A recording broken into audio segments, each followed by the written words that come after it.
In this video, we're going to talk about merge types.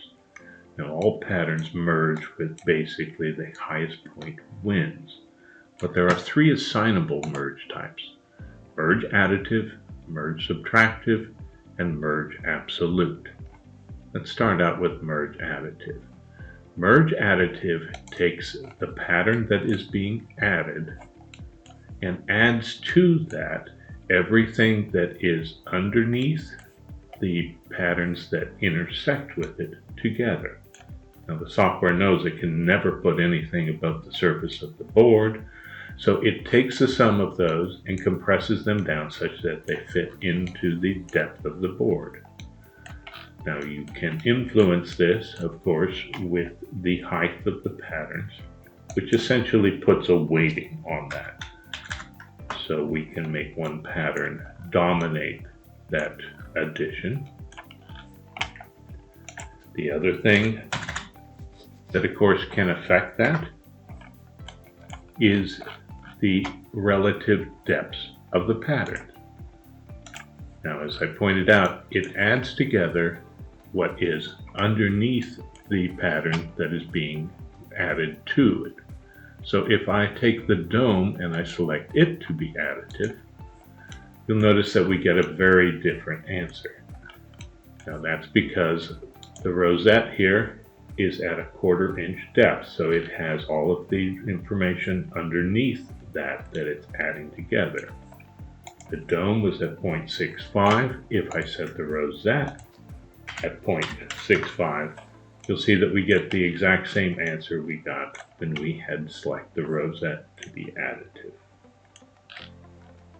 And that's additive merge. Merge Additive Absolute is a merge type that we use when we want to preserve the underlying geometry. Say, for example, this dome was supposed to mate up with another piece. We don't want to alter this at all.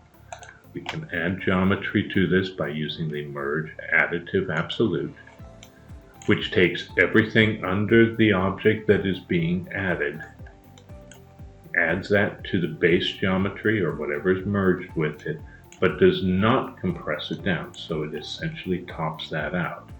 To make this work, we need to look at the thickness of the board and set that pattern at the very base of the board. We can then use the height to shallow the pattern up. And as you can see, we have been able to add geometry without disturbing this underlying element. This is Merge Additive Absolute. Merge Subtractive removes the material that is above the object that is being subtracted. So if I make this dome here subtractive, move this over, you'll notice that it is the height of that dome that is being subtracted. If I were to push that dome down further, it would subtract more from the object. The other thing that is unique with Merge Subtractive is that it only subtracts from the pattern. So it essentially automatically clips to the pattern it is subtracting from. And that is Merge Subtractive. Now that we have seen how the different merge types work, let's see how they can all work together to contour a guitar body. Here I have a extruded top. As you can see, we've tapered off this portion in order to create some contour for that body. I also have a swept path, which, as you can see, creates a radius that goes around the entire contour of the body. Now, if I set that sweep to be Merge Subtractive, remember that removes everything that's above the geometry, resulting in a nice round that follows all of the contours of the guitar all the way around. I've also got a decoration here, which I can go ahead and set to be Merge Additive Absolute.